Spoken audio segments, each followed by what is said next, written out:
All right. Hello and good afternoon, everyone. Good afternoon to those in the UK. Good morning to some of our global customers who are joining from all over the place. Thank you very much for taking the time to join this 30-minute webinar today that's all focused on solving one of the biggest problems that we hear about when it comes to QBRs, and that's about getting the right stakeholders in the room. So as I said, we've got 30 minutes today. I'll try my best. I know you're all extremely busy, so I'll try my best to give you a bit of time back if I can. I'm really looking forward to sharing some of the insights that we've picked up from doing a lot of research and talking to a lot of global organizations about QBRs. And yeah, hopefully it'll leave you with some good takeaways from today as well, some practical next steps. So I can see a few familiar names joining on the chat, so great to see you all, and some others that I don't recognise. So as a brief introduction to myself, I'm George. I'm the Head of Customer Success at Clientshare. So I've been with the company for 7 years now. I lead our customer success function. So if you've ever had the pleasure of dealing with any of our lovely, wonderful customer success managers, implementation managers, and the rest of the team, I work very closely with all of them, and indeed a lot of our customers as well. So just to dive straight into it, a few key takeaways from today. So this is what you should be expecting to leave the session with. So firstly, I'll be covering what your customers' expectations are of a business review. So that's changed a lot over the years, particularly post-pandemic. So sharing some insights into what your customers really want to see. Secondly, we'll all be about taking 3 examples that we've got from some global organizations in terms of actually how we tackling some of the challenges that we typically hear about when it comes to QBRs, and how are some of these contracts across multiple sectors actually dealing with some of the issues that we have. And then finally, we'll leave you with some practical next steps for you to implement as part of your QBR and business review process, which hopefully will help to try and re-engage some of those stakeholders that globally seems to be a challenge to get involved and to get onto your QBR meetings. So first and foremost, when it comes to customer expectations, I think it's no secret that a good QBR makes retention easier. I think at their core, QBRs create a structured space for strategic conversations. You know, it's not just a check-in. Good QBR is all about showing up with insights, proper outcomes, and having a forward-looking plan. It's as all of you will know, it's the #1 opportunity to be able to shift a relationship from something that's quite transactional to something that's quite consultative. And when a customer sees that you're invested in their long-term success, that's when that really starts to build trust, and fundamentally that's sort of where the opportunity lies, which is all about uncovering opportunities for growth, but really importantly retaining key contracts as well. So we've interviewed hundreds of buyers and hundreds of suppliers across FM, BPO and logistics. And we found that 71% of the suppliers we spoke to, which I'm sure is no shock to anyone on the call today, felt that QBRs were their #1 opportunity to evidence consistent value and innovation. 96% of the buyers that we spoke to said they're more likely to renew when value is consistently communicated, which again is probably no surprise, but it's good to see that the data and the research backs that up. But the one point that really stood out to me, and was actually probably a bit higher than I was expecting it to be honest, was the fact that 82% of the buyers that we spoke to had actually cancelled a contract due to poor quality QBRs. So that, I suppose, tells you everything that you need to know in terms of why having these meetings not just be a check-in moment, but actually really something that drives outcomes and delivers value, both for the supplier organization, but really importantly for your customers as well. So from speaking with customers, or your customers and the buyers in the marketplace, we've landed on a few key kind of frustrations that seem to be consistent throughout the majority of the buyers that we speak with. The first of which is the fact that often reviews are too focused on historical metrics.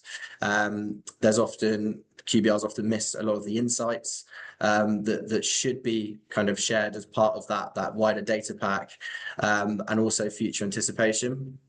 And I suppose in addition to that, when we went into a little bit more detail, we found that when considering submitting an RFP, we often heard that one of the main drivers for that was actually the fact that their sort of eyes are being turned slightly to organizations who seem to be slightly more forward thinking than their existing service provider. And that is often down to the fact that when we join this supposedly strategic meeting once a quarter, all we do is sit down and talk about historic service data as opposed to innovation. Where's the contract going? How are you going to deliver value for us with our 5-year plan or whatever it might be? So that's absolutely critical to make sure that it's not just focused on historic data. The second key frustration that we've picked up on is the fact that information is often presented without the explanation of why it's important. Now, different stakeholders always have different drivers in terms of what's actually important to them, and what delivers value from them. So it's absolutely critical to make sure that if you are going through the process of trying to get clients to engage with your QBRs, especially those more senior stakeholders that are often the ones that don't attend, the decision makers, that there's a really clear understanding about what does value actually mean to them and what are they looking to achieve in their roles, so we can make sure that the way that we present data, information, innovation, whatever it is as part of the QBR, it really hits the nail on the head in terms of why this is so or should be so important to you. And then the final kind of key frustration that we've picked up on, I'm sure there's plenty more out there, as a lot of you will know or have experienced, is the fact that there's no or there's an ineffective feedback management process.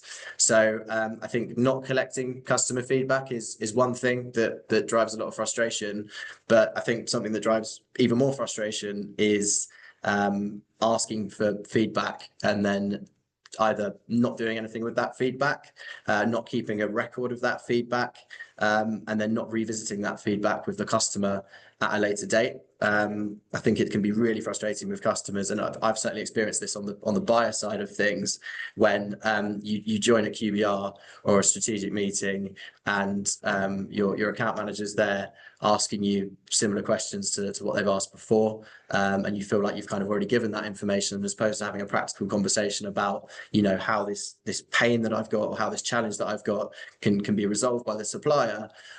We go back to square one and we start talking about what the challenge itself is. So I think having a really clear record of, you know, feedback scores, written feedback, and then effectively kind of revisiting that over time with customers is really, really important.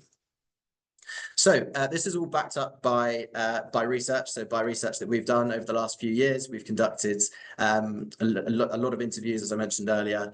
There's 2 white papers here, one of which is the QBR delusion, and this is when we spoke to hundreds of buyers across FM, BPO, and logistics. So and the other is the QBR frustration, when we spoke to the supplier side of things. So what are other people and other organizations in your marketplace doing to try and overcome some of these frustrations in QBR? So we'll share these links following the session, so please do take a read. There's some really valuable insights in there.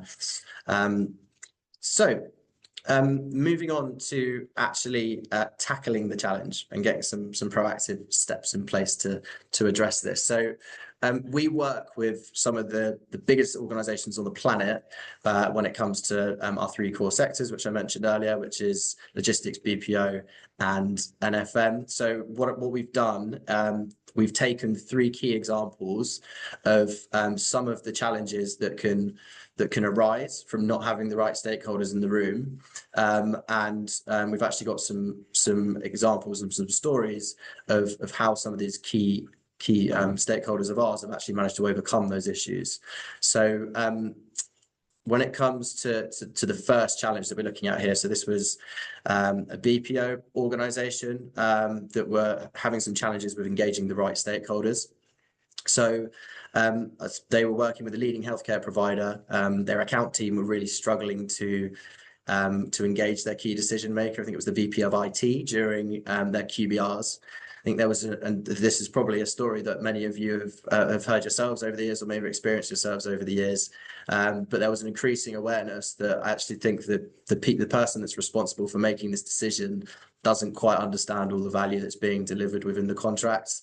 There was a renewal coming up in, I think it was about 9 months' time, and then I think there was some anecdotal conversations with day-to-day stakeholders around the fact that we're not quite, or senior stakeholders aren't quite getting all of the information they need, and it's very data heavy, the review pack that we're sharing. So in terms of what the account team decided to do about it, they created a one-page executive summary that was shared separately from the operational data that was typically in the QBR. So this executive summary covered things like successes, challenges, innovation, all of the stuff that a senior leader is going to look at very quickly and get a really clear, quick understanding when they're extremely busy of what's being delivered in the contract.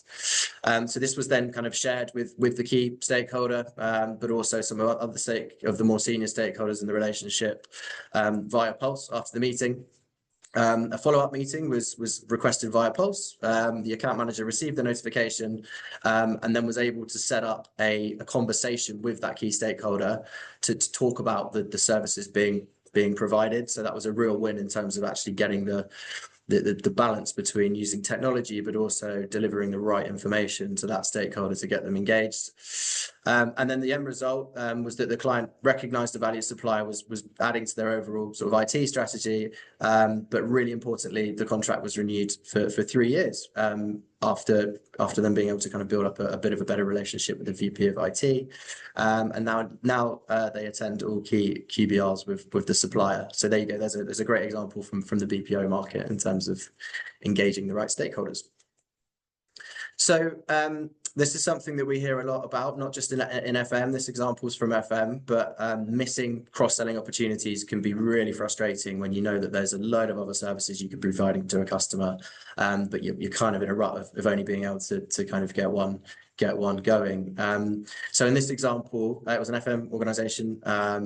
They were using the supplier was providing soft services, and the client had separate contracts for technical services across many sites. Now, their on-site teams were completely exceeding expectations, doing an amazing job. They had lots of really good feedback coming in, both written feedback scores, but they just weren't really able to kind of take that step up and get that information and create that perception amongst the key decision makers who'd be responsible for making those decisions about introducing other service lines.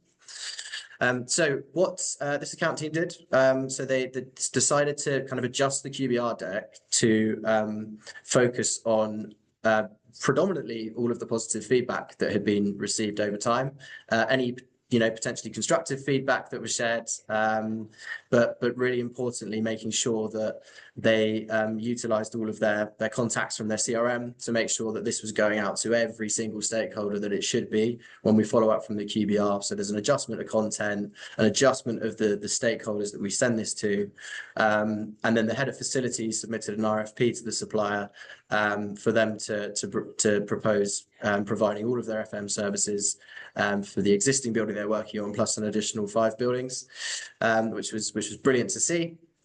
That was then approved, so they were able to include soft services, but also HVAC and M&E services across 5 buildings in the end, which was fantastic. The contract value increased by 317%, and the FM supplier is now part of their preferred vendors framework. So another great example of where actually just making sure that we're tailoring content, we're sharing it with the right people, we're being consistent, has got results for the account team. So this one is one of the biggest challenges in outsourcing, which is actually trying to prevent us from the customer from going out to an RFP, submitting an RFP. So this was an example of one of our global logistics customers. So I think that the key challenge here was that they were, the supplier was kind of considering consolidating all of their logistics vendors. Quite a lot of I'm sure you heard this story a million times over, but they've heard a lot of pressures to do with cost savings, etc. And I think they had some, regional contacts that were very satisfied, but ultimately procurement kind of lacked visibility into what was being done and what was being delivered, effectively at a regional level, so at a local level. So in terms of the solution, so their account manager decided to coordinate a global QBR. And again, that focus was really on the testimonials from individual regions, some of the cost savings that they brought to life, and also innovation. They knew that their procurement team were the ones kind of driving this consolidation, which was obviously quite a risk for them. So they were engaged directly via Pulse, and they made that really highly bespoke content and shared that directly with them. So in terms of the results from that, the global procurement team started over time to gain some confidence in that supplier's ability to scale and innovate. They've been consistently drip fed over time the fact that there were really good feedback scores coming in, but actually we are doing a cracking job regionally, and they were able to renew the contract without it going out to an RFP, and there was a bit of an expansion in that contract as well. So there you go. That's a big win for those key stakeholders there. So there you go. There's three quite quick examples of how some of the leading organizations across our customer base were able to alleviate some of the issues that we typically see are a direct impact of not having the right stakeholders engaged during QBRs. So we had engaging the right stakeholders in BPO, missing cross-selling in opportunities in FM, and then we also had renewing a contract without going to RFP in logistics. So I suppose what lessons have we learned from that? I think there's kind of three key recommendations that I've taken from that, and this is something that you might want to try and execute. A lot of you are probably doing a few of these things already, but first and foremost, and this is something that we're starting to hear more and more of across the board, is including some form of executive summary at the start of your QBR. So making sure that, if it's a new contract, off the bat, that your senior stakeholders know that they can very quickly gain all of the information they need to know in a pretty short space of time, the big picture, high level stuff, and making sure that actually can form the majority of the discussion, especially when engaging leadership. And some organizations have also decided to keep that completely separate from the conversation around data. So that's also a key consideration for you. Secondly, is to maintain a really consistent feedback loop. We've talked about what can happen if the feedback isn't properly managed. It can cause quite a lot of frustrations from a buyer's perspective. But really importantly, as part of that feedback management process, it's not just about dealing with negative feedback. It's actually recognizing that actually we've got quite a lot of positive feedback here.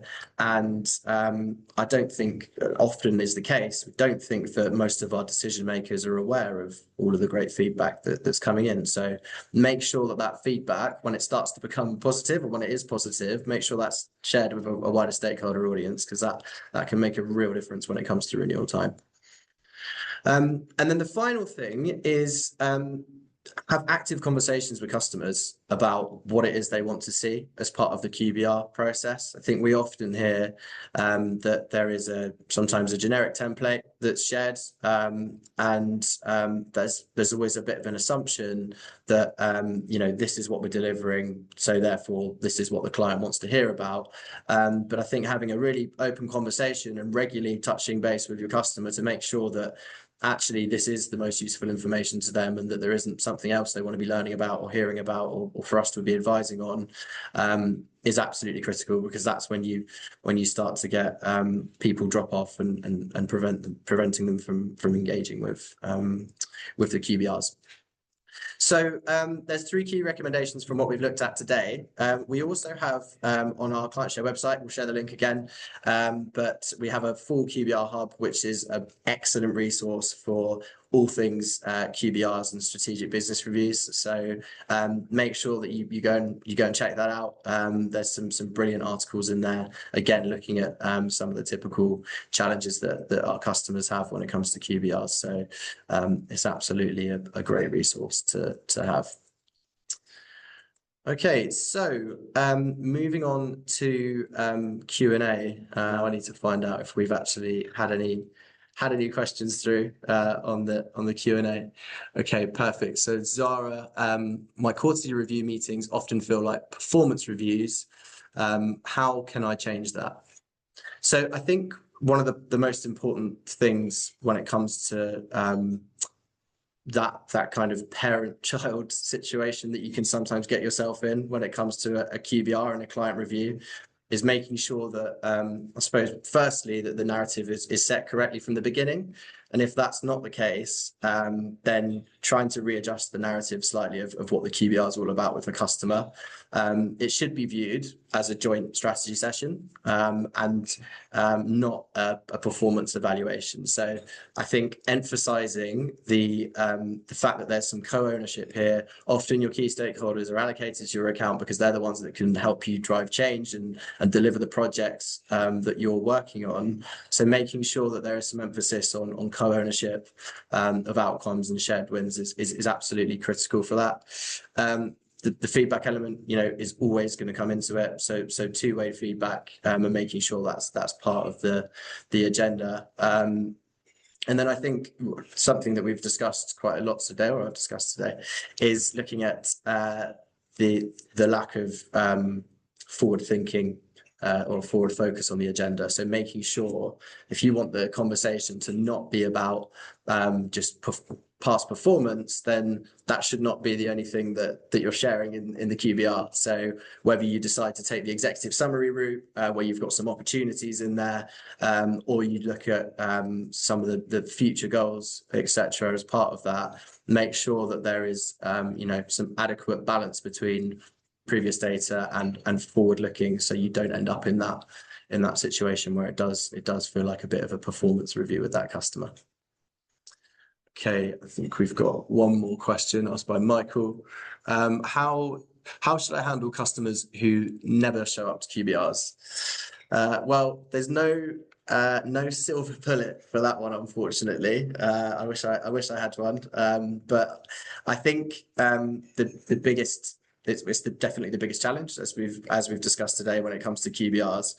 I think if a customer is consistently skipping a QBR, it's a sign that either the format's wrong, the timing's wrong, or maybe the content might not be correct. So I think the biggest thing that you can do is to just have a really direct conversation with that customer. If you're able to get them on the phone, even better.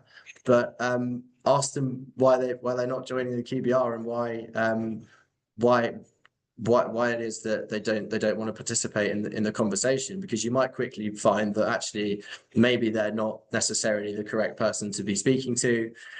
You might actually find that they would be perfectly happy with a 15-minute conversation that just talks really high level, which actually occasionally is completely fine if that means that 15 minutes is better than no time at all. There are different alternatives that we've seen across various markets. Some of our customers, when they've gone to have that conversation with those stakeholders that decide they don't want to join the meeting, they've ended up putting together a 15-minute video that highlights all of the key things happening in the contract, all the innovation that's being delivered, and an executive summary as an example. You could just send an executive snapshot to that stakeholder and have a 10-minute Q&A session with them.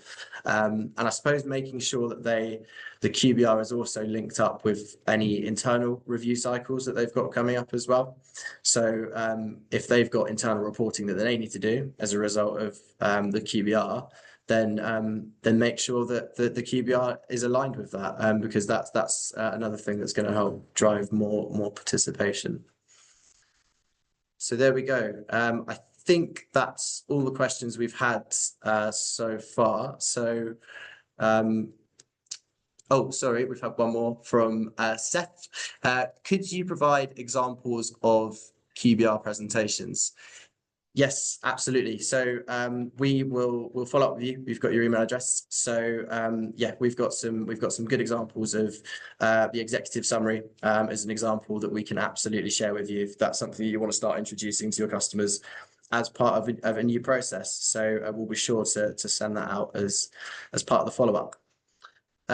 So there we go. I said I'd potentially be able to give you a bit of time back. I've given you 4 minutes of time back, but yeah, really appreciate everyone joining today. It's great to see so many people on the call. As ever, the team and I are more than happy to help. So yeah, please do get in touch if you've got any other questions or if we can help with anything else at all. So yes, all the best and thanks for joining.